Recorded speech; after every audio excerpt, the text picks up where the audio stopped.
Welcome to The Explainer.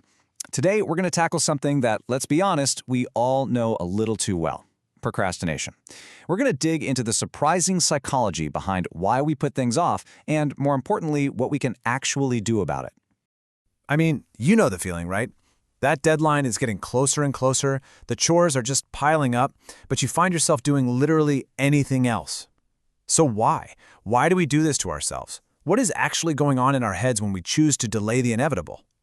Okay, this right here, this is the single biggest mindset shift we have to make. For so long, we've been told procrastination is all about laziness or just bad time management. But it turns out, all the new research says that's just not true. It's not some kind of character flaw. It's a very human, very predictable psychological response.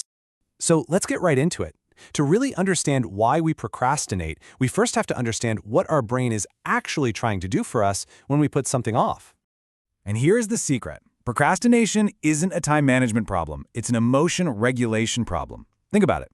When we're faced with a task that makes us feel bad, maybe it's boring or stressful or just plain frustrating, our brain has one simple goal: make the bad feeling go away. And what's the quickest way to do that? Just avoid the thing causing it.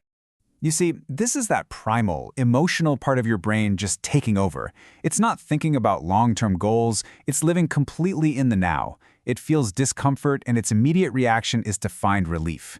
It's basically a battle in your head. Your brain's threat detector is screaming avoid, and it just completely overpowers the more rational part of your brain that's supposed to handle planning. And for a minute, it works. We actually do feel better.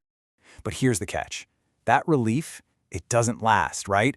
It just creates this vicious cycle of guilt and even more stress. So let's look at the specific mental traps our brain sets for us that keep us stuck in this loop.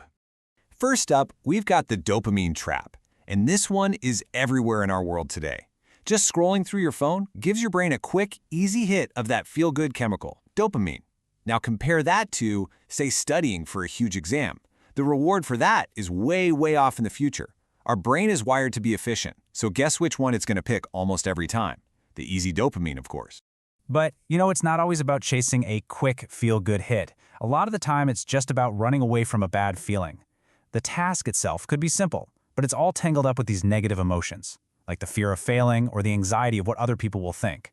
So you're not actually avoiding the spreadsheet, you're avoiding that sinking feeling of inadequacy it gives you. And the last trap is what I like to call the time illusion.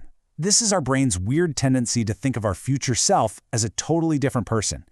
Some kind of superhero who's going to have way more energy and motivation than we do right now. So we just dump all the hard work on this imaginary future you, because our brain, right now, values immediate comfort way more than any future reward. Okay, so understanding all these traps, that's half the battle. But now, for the big question, how do we actually break free? We've talked about the why, so let's get super practical with the how. These are simple tricks you can use to start outsmarting your own brain. So here are 5 powerful but really simple strategies. And the key thing here? None of this is about just toughing it out or finding some massive burst of willpower. It's all about making the task less scary, working with your brain's wiring instead of constantly fighting against it. Let's zoom in on a couple of the absolute best ones. Let's really dig into this first one, the 2-minute rule. The logic here is just brilliant. We all know the hardest part of any task is just getting started, right?